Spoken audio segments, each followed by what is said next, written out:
Hello and welcome to Real Estate in Real Time. I'm your host, Woody Zimmerman, here with Mark Skabowski of Remax Lakes. Here we are. Here we are.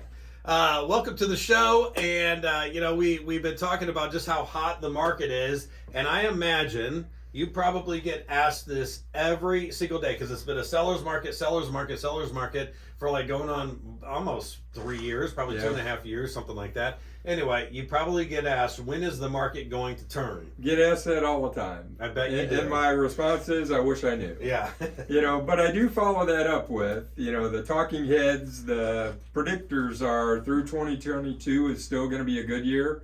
If there's going to be any shift, it'll be in 2023. Okay. Now, obviously, interest rates are going to impact that. Yeah. The economy is going to impact that.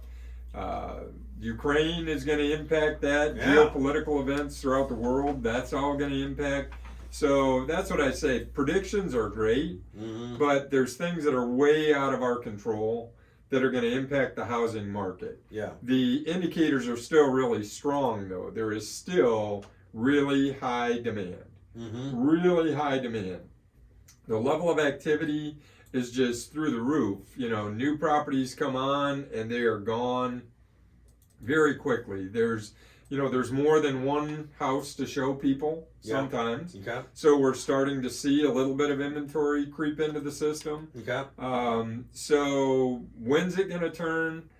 I don't think it'll be through the summer anyways. I would say the earliest would be fall unless something else significant happens that impacts. There's a new strain of COVID out there, right? Yeah. BA2 strain, which COVID malaise, right? We're all sick of it, of having to deal with that, and sorry for the folks that have suffered and lost folks over time, but just dealing with it, it's constantly.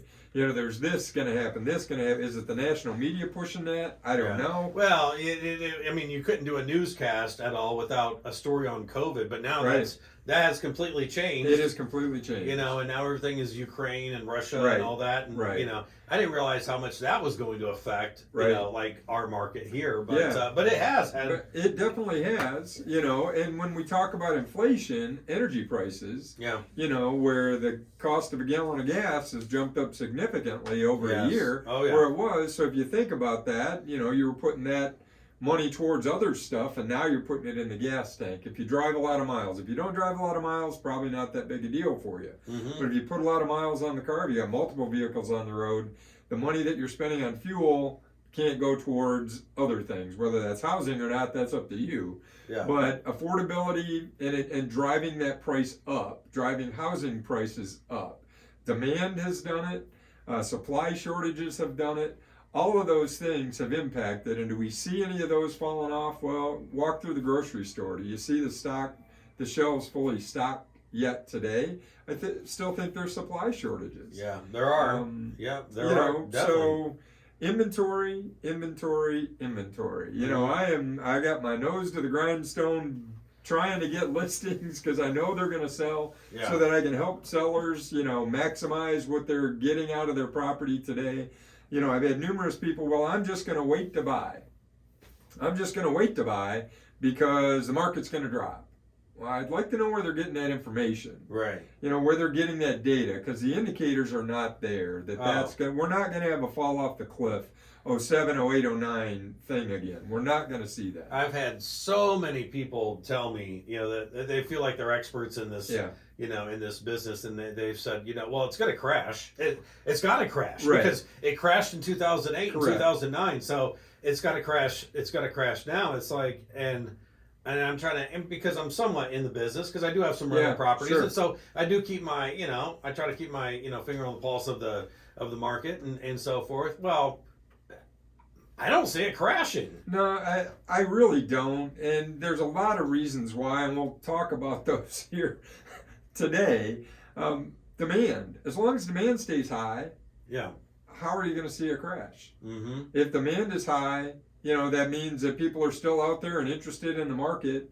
If we're still seeing closings, we're still seeing sales. I was in the market when it crashed before. Yeah. And we saw days on market go from, the average at that time was around 60 days on the market, if I remember correctly. Memory's getting bad. The gray hair and all that stuff. I don't know.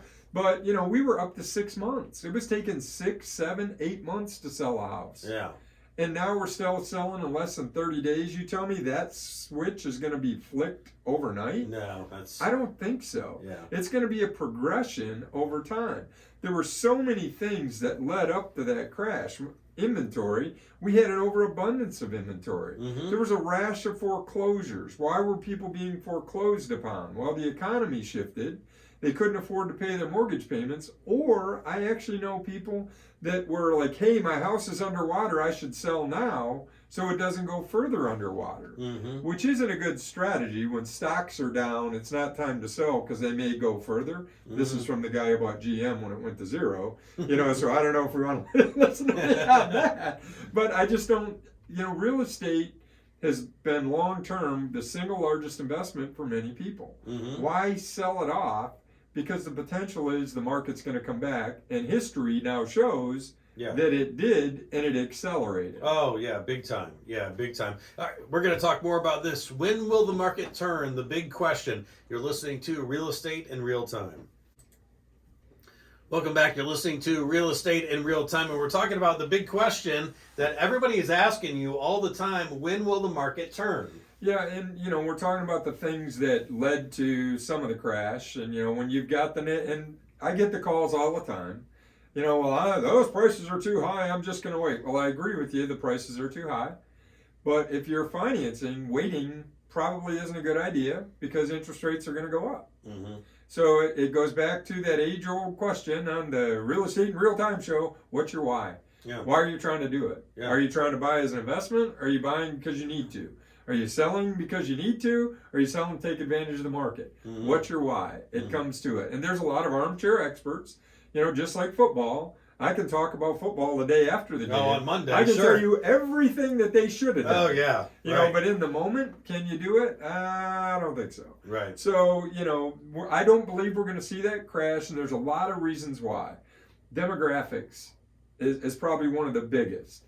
It is totally different. The market today, when you look at millennials that are coming into the market that are going to be in their 30s, 5 million in 2021, they're predicting another 5 million in 2022. Those are potential home buyers. 10 million potential home buyers. Now, obviously, some have already bought, so they're not potential, but they are home buyers. They've fueled some of this market. It's different. The baby boomers, are tapering out. You got folks like me. I'm born in 64. I'm the last year of the baby boom. Yeah. Okay, so my generation is now starting to downsize, right? They're getting to the point, they've had careers, they bought and sold. They're getting to the point, they're going to either do one of two things. Downsize, sell their home, and move retirement somewhere. Yeah. Or, they'll probably stay in it and let the kids figure it out when it's all over, right? Or something in between. That's the two extremes. Sell it, move south to retirement, or hold on to it. Some are going to downsize. Some are going to, sell to their kids because the kids want to stay in the family home. But the baby boom, that's gone. But the millennials, there's a lot of them. There's a lot of them that are just now coming into the marketplace. Yeah. Supply shortages. High demand, they want to buy, but they can't buy anything. Prices will continue to go. How is the Fed trying to offset that? Interest rates, right? And as interest rates bump up, if the economy stays the same, we're going to continue to see this market. Now, will the curve flatten? I believe it will. When I say the curve, in price appreciation. I don't think we're going to see 15% price appreciation year over year. Okay. I just don't. I think it's going to flatten down. Maybe it'll be 5%, 6%, 7%, which is a heck of a lot better than 15%. So sellers, just be aware of that. If you're going to do it now, so you can still take advantage of that. Right. Buyers, if you're going to do it now before it has a chance to appreciate even more. So the cards or the stars are not in alignment for a crash like we saw in 07, 08, or 09. We had never had one of those in the past. No, we had not. You know, we'd like to say that's once in a lifetime or once in a multiple lifetime event. Yeah. And given where we are and the protections that have been put into place as far as financing goes, the requirements that lenders have, there's so many things that have changed from that time frame.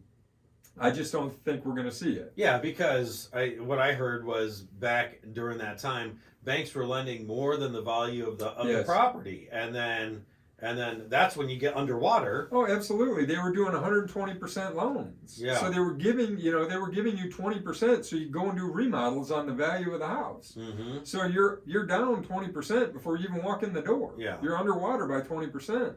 They were doing no doc loans, to where basically you came in, you signed, you said, "Oh, I got credit. We'll give you a loan." Yeah, I can't believe that they would even allow that to happen. Right. But I can guarantee they won't allow it to happen again. Right. There were programs that were out there. One I recall, the name of it was Genesis, which enabled a lot of people to buy first-time home buyers, which typically at that time, folks that were, barely able to afford to buy a home, but the idea of home ownership is great. You can buy a home. So the Genesis program allowed the seller to pay 6% of the closing costs for the buyer. Okay. If the house was selling at $100,000, we'd put, and again, I was part of it. Yeah. We'd sell the house for $106,000. Okay. To pay the seller the $6,000. It was only worth $100,000. They were down 6% before they even walked in the door.